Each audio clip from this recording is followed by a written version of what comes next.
Oi, pessoal, eu sou o André Fischer, diretor do Festival Mix Brasil. A gente vai ter uma conversa agora com o Matheus Capello, diretor do Pornô Anos 80, que faz parte da mostra competitiva de curtas Brasil, do Festival Mix Brasil desse ano. Oi, Matheus. Olá, boa tarde. Matheus, bom, você já é um veterano aqui no Mix Brasil, né? Já teve alguns filmes que participaram da mostra em outros anos. O que tem de diferente nesse teu trabalho com relação aos outros anos? Ele tem alguns elementos, você está mais presente nesse aqui? O que você tem sentido da evolução do teu trabalho ao longo desses anos? Olha, eu acho que a grande diferença é que eu fiquei trabalhando isso desde lá do primeiro, né, do Onde é Aqui, que foi aquela metralhadora, assim, eu lendo aquela carta, né, escrita para uma amiga minha, Leila, etc e tal. E aí, quando eu ouvi, assim, a minha, a minha voz, eu pensei, cara, ai, socorro, onde é que eu me enfio?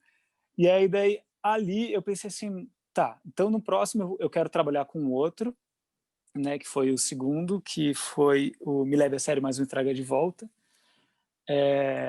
Aí, então eu trabalhei, né, pensando, não, na próxima vez eu quero o outro, eu não quero nem aparecer, né, não quero nem ouvir minha voz, não sei o quê.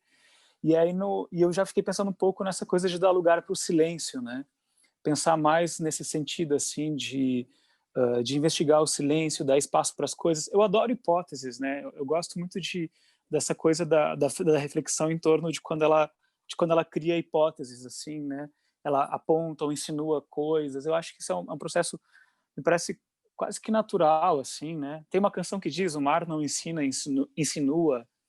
Uhum. Então, eu acho que essa coisa do insinuar, né, e que tem a ver com esse silêncio, o silêncio ele permite uma coisa, ele dá mais licença, vamos dizer assim, né. Então eu acho que primeira coisa, acho que mais salta é essa questão do silêncio, assim, né. Eu queria mais tempo, mais silêncio, mais demora. E você, bom, teu corpo está sempre presente nos teus trabalhos. No caso desse aqui, ele é o objeto, né? Ali mesmo. Como tem sido essa tua pesquisa também, né? Que você tem feito um trabalho, tem acompanhado bastante coisa que você tem feito, especialmente aí durante a quarentena, de experimentações de linguagem usando o teu corpo. Como que foi o processo do pornô anos 80? E tem outra coisa, né? Que você também tem feito umas coisas muito referências familiares, né? Coisas de experiências da tua vida, não que os outros não fossem, mas Uhum. colocando a tua história. E nesse você também resgata um pouco da tua história pessoal. Sim. Em relação ao corpo,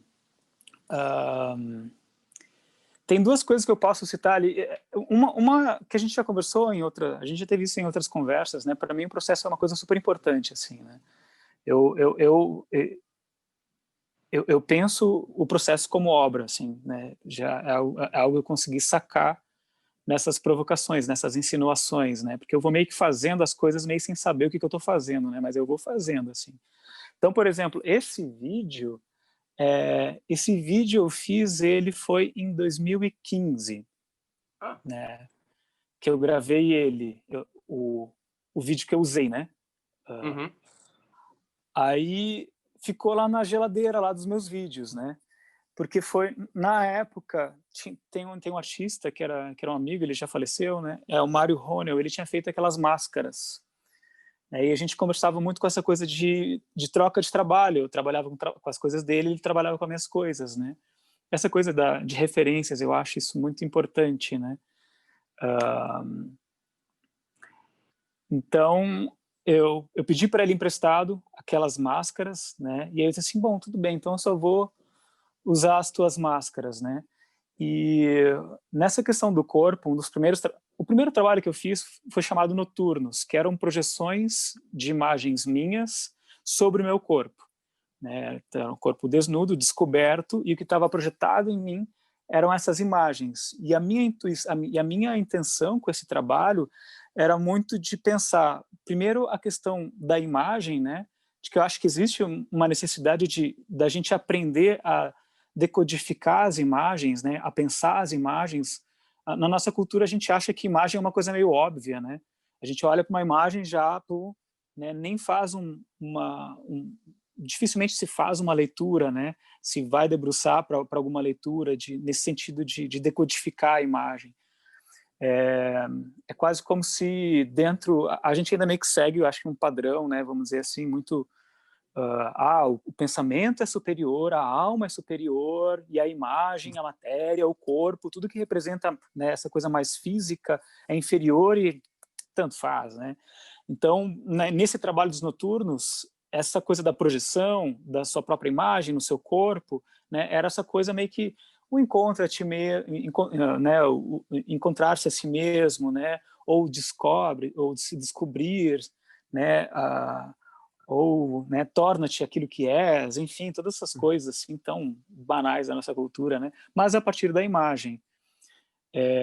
Então tem todo esse trânsito, né, essa busca assim, e quando eu visto a máscara do Mário, né, para mim tem um pouco também de uma referência que é essa coisa muito relacionada às artes brasileiras, assim, né, ao artista brasileiro, etc. e tal. Eu vejo muita coisa, assim, enfim, mas aí já acho que talvez seja uma outra história, assim, mas às vezes eu sinto que a arte brasileira é muito pouco referenciada, mesmo pelos próprios artistas, né? Mesmo pelos próprios criadores, sabe? Às vezes no cinema eu estou lá olhando um filme, que é um filme brasileiro, e o filme só faz menções a filmes estrangeiros, né?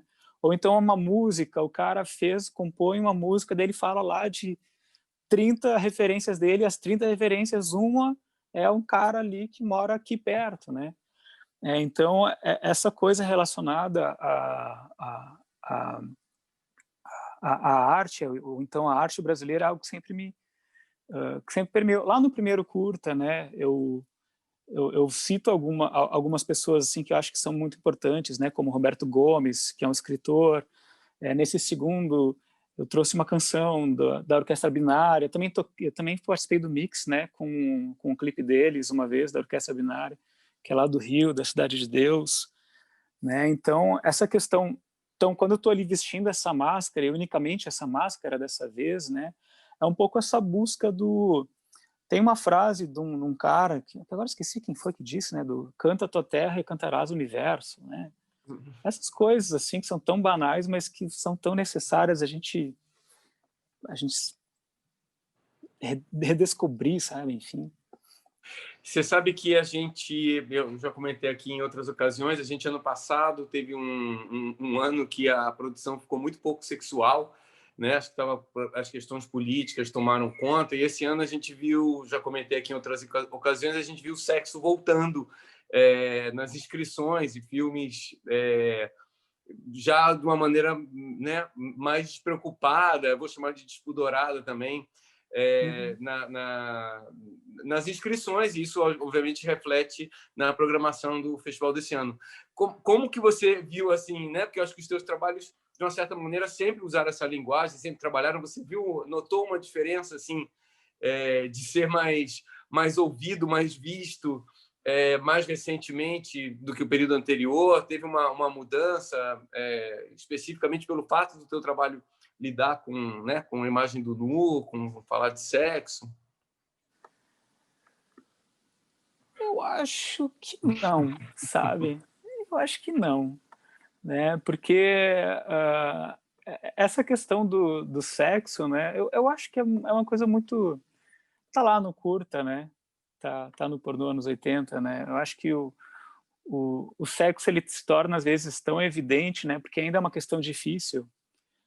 É muito engraçado, todo mundo fala sobre sexo o tempo inteiro, né? Todo mundo vende sexo o tempo inteiro, e muitas vezes eu acho que no mais é naquela pegada mais sensual, mais erótica, sabe? Esses dias eu entrei num serviço de streaming assim, daí eu vi um álbum de uma mulher que eu não conheço, e aí ela tinha uma imagem dupla dela, né, tava espelhada assim, e era assim, ó, deixa eu ver se eu consigo fazer. Era assim a imagem, né? Eu disse, nossa, eu acho que eu não posso dizer que meu trabalho seja erótico, cara, sinceramente, né? Isso sim é erotismo. Né? Então a gente está mesmo, né? Então eu fico fazendo essas pesquisas, sabe, André, de como que o corpo ele é usado muitas vezes como mercadoria, sabe? E isso a todo momento. Mas existe uma diferença quando tu coloca o sexo em cena, né? Uma vez um amigo meu, o Jean-Claude, né, cineasta, uma vez ele disse assim para mim, pornografia é o sexo dos outros, né? E por isso mesmo eu usei esse nome, né, o pornô anos 80, assim, porque eu acho uma grande bobagem, assim, essas coisas de ficar dizendo, não, o que eu faço é erotismo, não, o que eu faço é pornografia, não, o que eu faço é pós-pornô, não, isso, é tão novidadesco isso, sabe? A cada estação, assim, eu estava escrevendo um texto esses dias, aí eu escrevi no texto, assim, eu disse para mim mesmo no texto, né? Bom, agora eu estou sendo pós-gênero. Ano que vem, vamos aguardar as novidades. Vindas da Europa, é claro. Né? Então é sempre essa coisa meio novidadesca, assim, né? E eu encaro o sexo de uma forma, que absurdo dizer isso, né? Muito natural, né? E é curioso porque qualquer filme tem um carro explodindo, tem alguém matando alguém, etc. E tal. E esse filme não se torna necessariamente sociológico, sabe? Não, olha, é um filme sociológico. Aí tu bota o sexo, aí não, é sexualidade e gênero, só. Né? É muito engraçado essa coisa de de que histórias que o sexo pode contar, né? De que histórias o corpo pode contar. Então, e eu acho que de certa forma é um pouco sobre isso que eu estou brincando com esse curta, né? O pornô anos 80, lá no final. Aquilo é muito evidente, não é? E que você acha que é a diferença do pornô dos anos 80 para o pornô de 2020? O que nomearia um e outro? O pornô de 2020? Mas aí depende de que categoria, de que pornô que tu estás falando, né, André? Deixa eu ver teu histórico aí, então. Deixa eu ver o que tu anda vendo. Aí a O gente que eu pode... ando vendo aqui, né? Pois é. Porque eu acho muito difícil falar em pornografia, assim, né? Tem tanta coisa, né, sendo feita. Mas o dos anos 80 você acha que é mais fácil colocar numa caixinha? Não, eu te diria que a minha brincadeira, né, com o nome um pouco, é por causa de um certo intelectualismo, né, que tornou a pornografia um pouco um inimigo em comum, né? Tipo, tudo é meio... A pornografia é meio culpada de tudo, né? Tá. Foi ela que inventou o machismo, a misoginia, a homofobia, enfim, né? Os papéis passivos, ativos e tal, né? Então, o que eu diria assim é que dentro do pensamento que eu tenho visto atualmente, né, tem posto a pornografia como uma espécie de um bode expiatório, né? Então é um pouco de uma brincadeira também, né? Quando eu falo em pornô anos 80, uma vez, André, eu fiz uma viagem, né? E aí para fazer essa coisa mais do olhar de uma arte sacra, né? Eu fiquei pensando, vamos ver elementos que possam me interessar dentro da arte sacra, né? E de repente eu vi um Cristo deitado, né? E ele estava deitado de uma forma, ele estava na parte muito alta, assim, exposto, né? E ele estava deitado de uma forma em que a mão dele parecia estar à altura do pau, como se esse Cristo estivesse se masturbando. Uau! Sabe? Então ele estava deitado, né, a mão próxima assim, aí tu andava, e parecia que Cristo estava se masturbando, né? E eu comecei a pensar isso, tipo assim, vamos ver o corpo, né? Porque de repente, sei lá, eu pensei, deixa eu me colocar no século, sei lá, 14 então, sabe? Tem toda essa coisa meio punitiva em relação ao corpo, né, em relativo ao prazer ou qualquer coisa assim, nem se fala, né? Mas aí eis que, de repente, eu que não vejo nem meu próprio corpo, mal vejo meu próprio corpo, o corpo da minha esposa, ou o corpo do meu esposo, ou o corpo sei lá de quem, o corpo do outro qualquer, de repente eu entro numa igreja e eu vejo um homem semi-desnudo, sabe? É a verdadeira paixão, né? Então, é um pouco dessa brincadeira, né? Do olhar de como que se pode dizer a pornografia, né? Para mim, se eu for, né, falando aqui, usando a pornografia de uma forma muito poética, ou, né, dentro de uma licença, de uma licença maior, vamos dizer assim, né, mais ampla, enfim, se eu fosse pensar assim, tipo que nem eu não estou com um livrinho aqui, mas se eu fosse pensar, por exemplo, naquele livro, né, que eu pegava lá na estante, né? E aí eu abri aquele livro para ver aquele homem, né? Eu pensei, isso era a minha pornografia, né?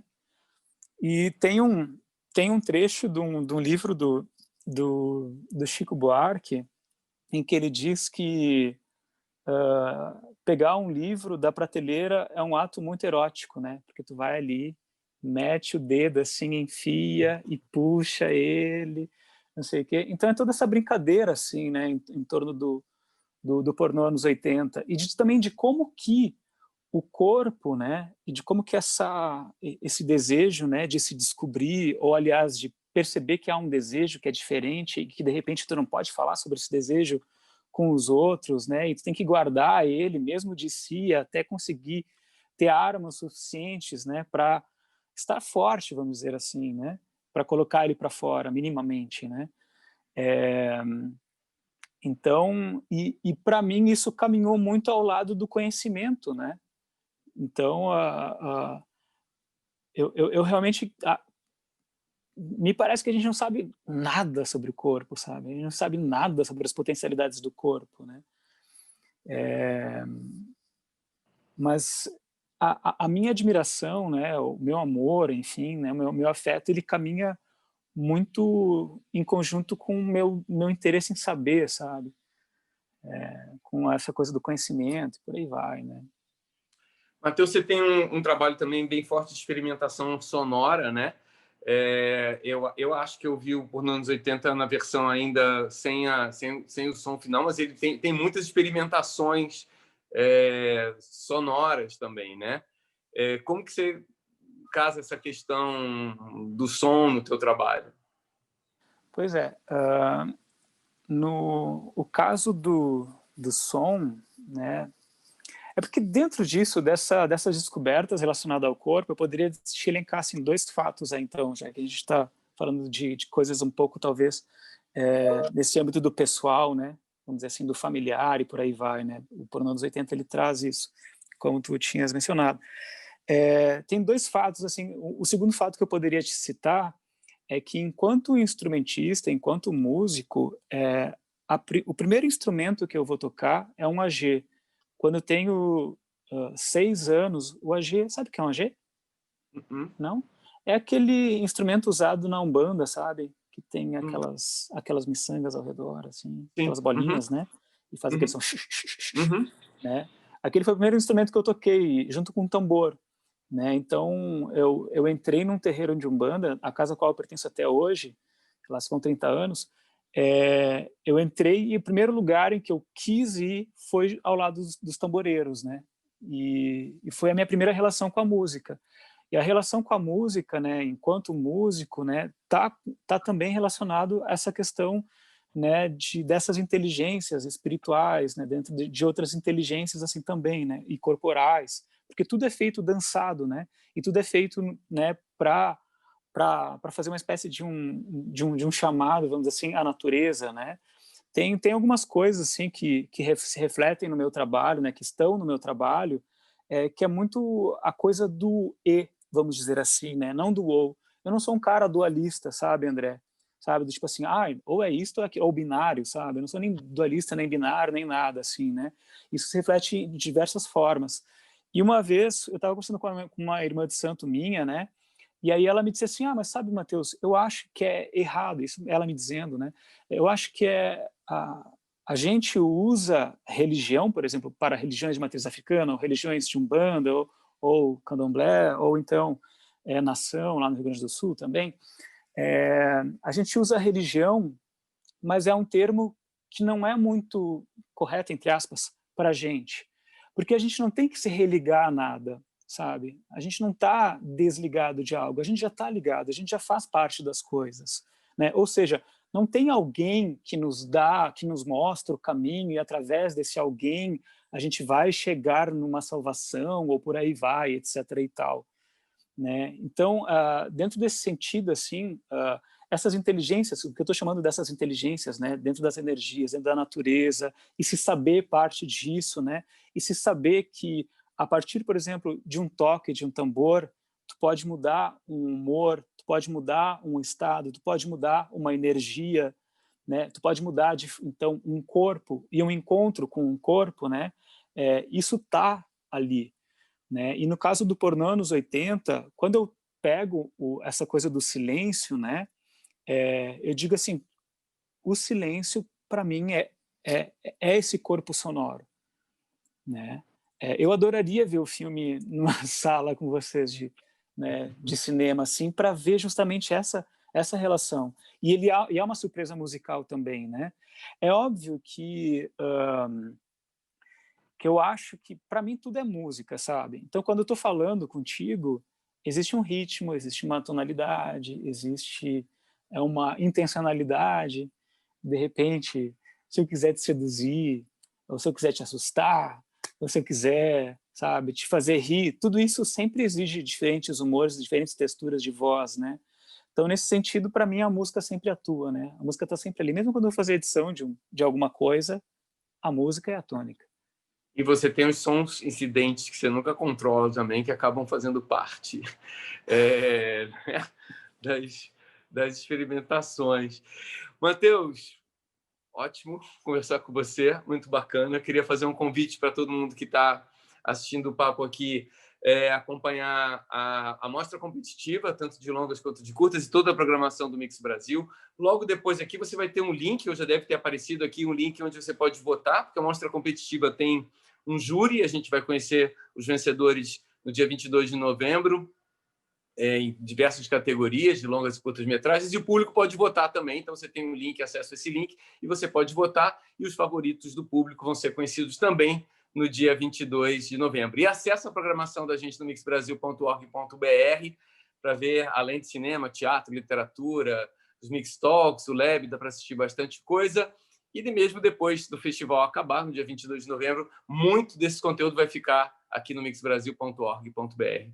Matheus, obrigado. valeu, viu? Obrigado, querido. Obrigado.